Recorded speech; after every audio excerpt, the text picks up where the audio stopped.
Hi guys, welcome back to Justin's Read Aloud. Today I will be reading Diary of a Wimpy Kid, No Brainer. I'll read from page 1 to 17. Please do join me on my next parts of this book. To Matt. Monday, April. The human brain is supposed to be this amazing supercomputer that's capable of all sorts of incredible stuff. But if that's true, then I don't know why my brain is always making me do stupid things. Youch. It's actually a little annoying because if you think about it, your brain's one job is to be smart. Bzz, bzz, poke, poke. I guess it's my own fault for filling my brain with things that aren't important, like video game cheat codes and theme songs to old TV shows, because now there's no room left for stuff that actually matters. The problem with the brain is that there's only a limited amount of room in there, so eventually you run out of storage, and the reason it's hard for old people to learn new things is because their brains are just full. It's called social media, and if you want to like something, you just press this little heart. Fast! One of these days, they're gonna figure out a way to add more memory, and when they do, I'm gonna buy myself the biggest booster pack I can afford. In the meantime, I'm trying to be real choosy about what I put in my brain, so when someone's telling me something I don't need to know, I just try and block it out.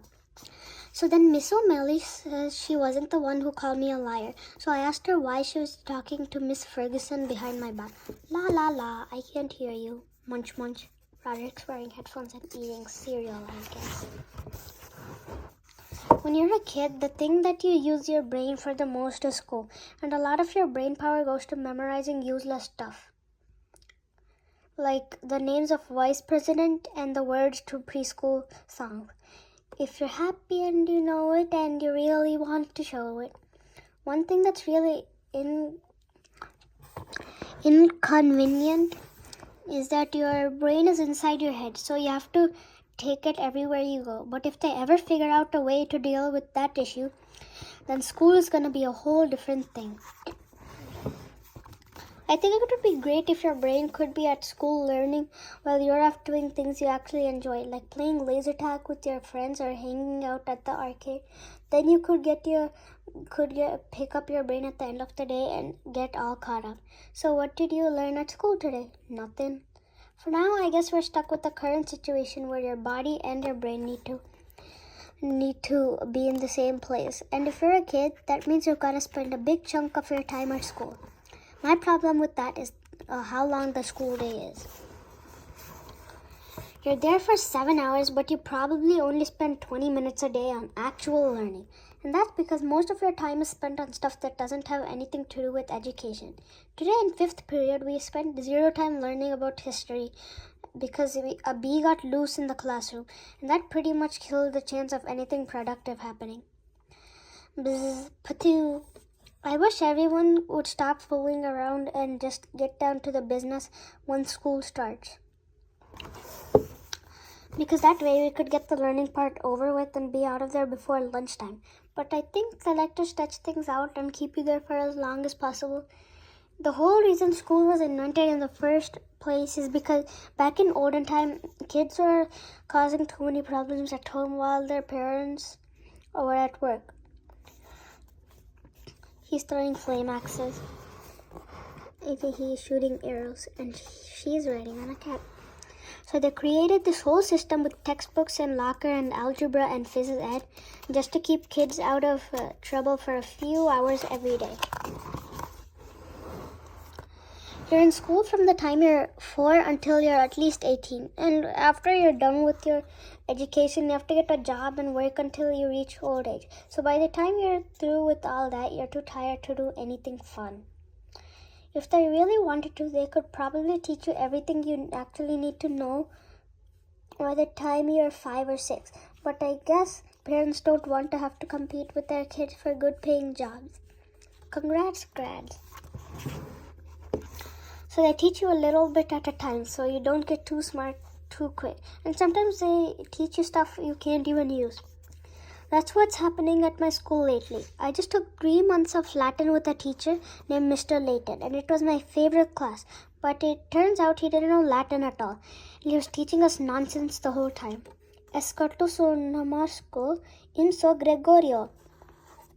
When the school found out Mr. Layton was a fraud, they fired him. So now all I've got to show for the last 3 months of my life is knowing how to order a hamburger in a language that doesn't even exist.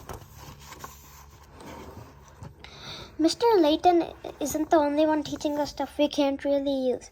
My social studies teacher is Mrs. Lackey, and this is our last year. So the only countries she teaches us about are the ones she's planning on visiting with her husband after she retires.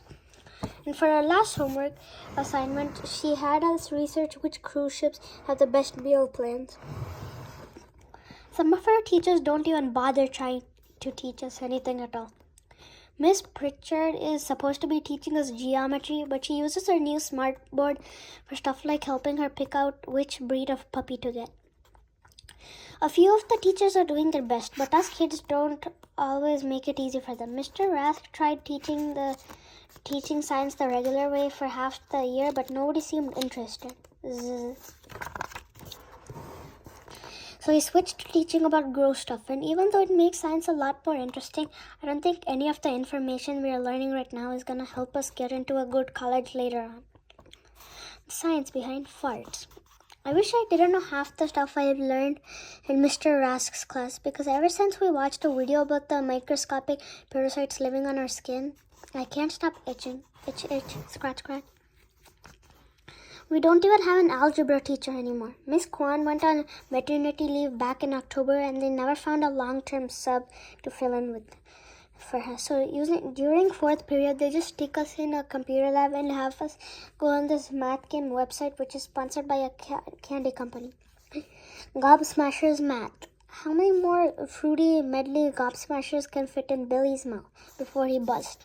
A. 34. B. 37. C. 43. D. 54.